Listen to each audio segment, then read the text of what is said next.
Hey guys, pretty windy today in Dublin, the capital of Republic of Ireland. It's an area of the Celtic civilization. 3,000 years ago, the pre-Hellenistic civilization of Mycenaeans arrived here in their search for tin. But 2,000 years ago, the Romans didn't step foot on this island.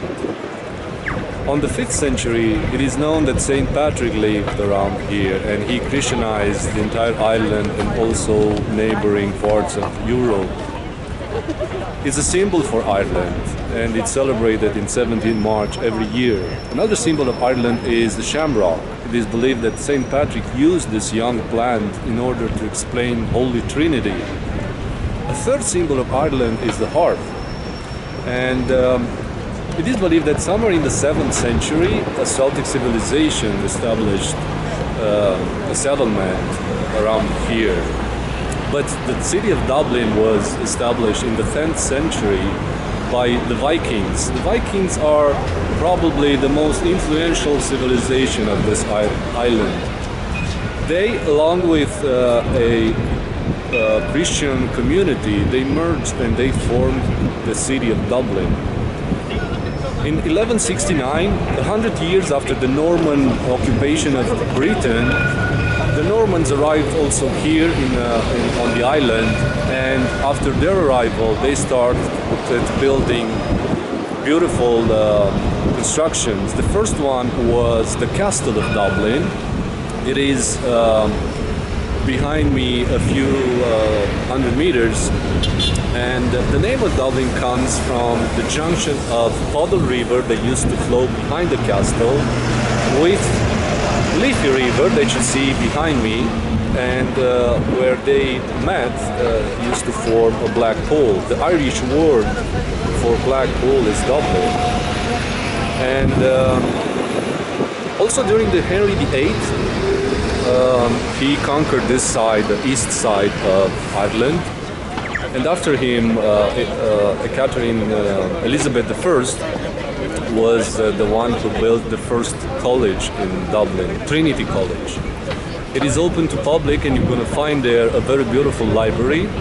It is possible to take you in the world of Hogwarts, and maybe you're going to meet also Harry Potter over there. And there inside of this library there is a very old book. It's called the Book of Kells, and it was written by Anglo-Irish monks. Among them, one of the most important monks, it's called Columba. Somewhere in the early 7th century, it was the union between the Kingdom of Scotland, England and Ireland, but for a very brief period. But the fact that the union of Ireland with England was in 1801. It took until 1916 when the process for the independence of Ireland started and finished in 1922.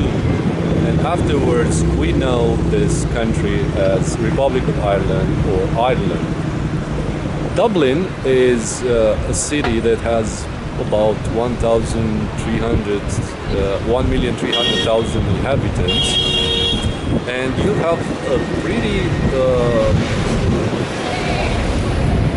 many things to see. On Liffey River you're gonna find lots of bridges. Probably one of this one is probably the most photographed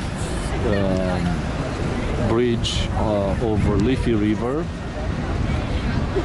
On this direction, towards the west, the Irish are honoring also two important figures of the Napoleonic Wars, Sir Wellington and Nelson, Lord Nelson.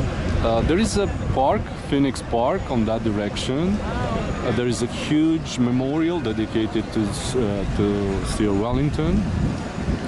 You have at least 3 breweries and 2 distilleries that are open to public to be visited.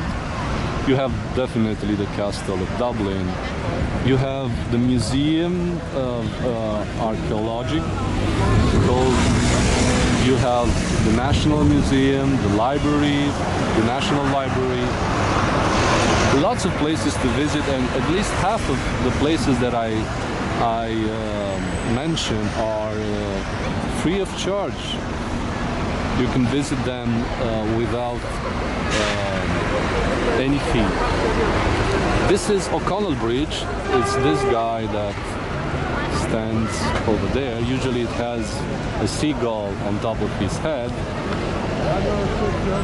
And the much modern landmark of Dublin is this high spear.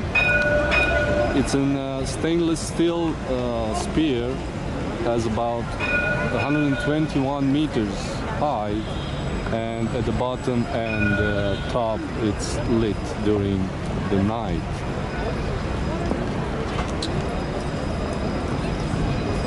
Dublin was the birthplace for many writers. The only one that I'm gonna mention is Bram Stoker, the author of the book Dracula, that used the Wallachian rule of Vlad the Impaler to transform it in a really bloody character, Dracula.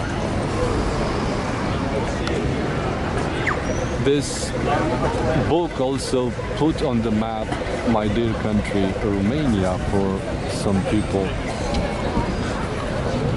This is Dublin,